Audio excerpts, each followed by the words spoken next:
it's just having fun together. It's going to their favorite cafe and seeing them smile when they put their favorite food in their mouth and they go, this is the best thing ever. And you're like, oh, it doesn't really matter to me, but I love sharing this experience with you, right? Or going to the art gallery when you don't really care about art, but you're like, oh, I love seeing my spouse come alive when they're inspired by art. That's recreational intimacy. And then there's spiritual intimacy, which probably we understand this concept pretty well, but where we actually share the deep longings or the things that God is really speaking to us about. And we share that with our spouse. And we ask them to, invite them into prayer, and we choose to be vulnerable about that.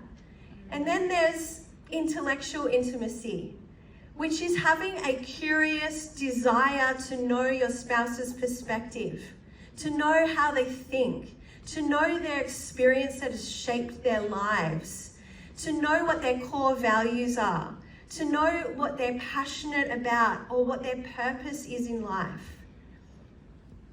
And then there is emotional intimacy, which is, like I've talked about before, being emotionally available, to be able to share your hopes and your dreams and also your fears and your insecurities and the things that you hold really deep to your heart.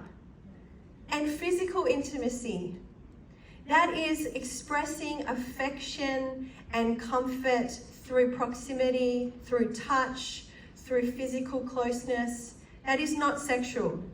That's physical intimacy. Sometimes we get physical intimacy and sexual intimacy into the same thing, but they're actually two different things. And we can split them up, because the last one is sexual intimacy. And sexual intimacy, the only thing I'm going to say about that today is that is everything that you do with your spouse intimately, sexually, that you don't do with anyone else. There is so much that falls under that, and we can do a whole workshop on that one day.